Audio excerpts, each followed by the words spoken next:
The Suicide Squad is all set up to be a literally mind-blowing R-rated DC romp, and we spent time on the set uncovering a few cool secrets for you. BD here to tell you, I think the Suicide Squad is gonna be one of the wildest comic book movies ever. Like, I stood in a giant forest stage set and found pieces of prop guts and brains on my shoes crazy. This is unfortunately the only picture I got on set, but I think the trailers have given you a good glimpse into the movie's chaos. Still, I have 10 secrets I learned while hanging out on the Suicide Squad set, and some of these are real doozies for DC fans. First of all, the producer of the film, Peter Safran, really wants you to know, other than some of the cast, there are no real ties to the previous Suicide Squad movie. Safran repeatedly told us, quote, "We don't address it," end quote.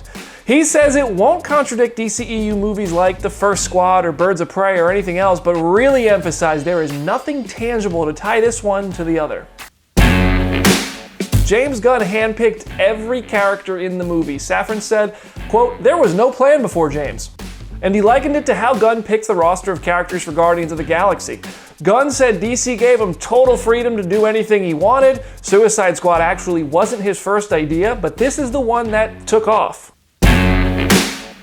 Of those characters, expect a lot of them to die. Safran said, "Suicide Squad, my friend. People are going to die. That's what happens." We're all gonna die. I hope so. Polka Dot Man himself, David Dastmalchian, promised we're going to see, quote, heads blowing up, and Steve Agee, who performed mocap for King Shark, said our King Boy is, quote, grotesque. If they hurt King Shark, we riot.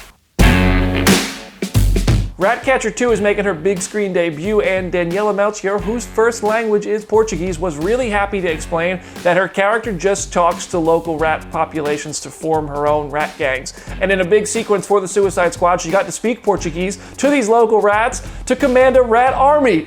We will apparently see several rat gangs, and we'll also see more powers from her because she'll also be comics accurate in the fact that she has a gas that she will use in the movie, but she couldn't tell us when or why she uses it.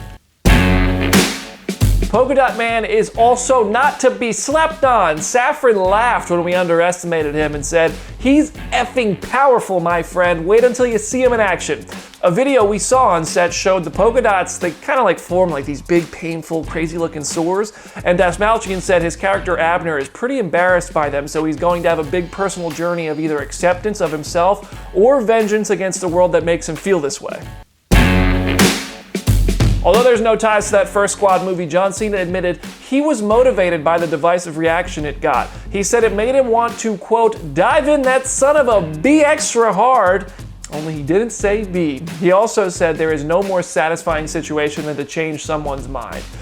He knows a thing or two about changing people's minds. He admitted he's a polarizing character in WWE, especially in his early days, so he equated it to that. Safran explained how DC scooped up James Gunn from Marvel in the short time where Gunn was released from Guardians of the Galaxy Volume 3. He said Gunn was fired on Tuesday, and by Friday they had decided to give him a shot at any DC Comics property he wanted. Within a few months, they were filming, and in a hurry.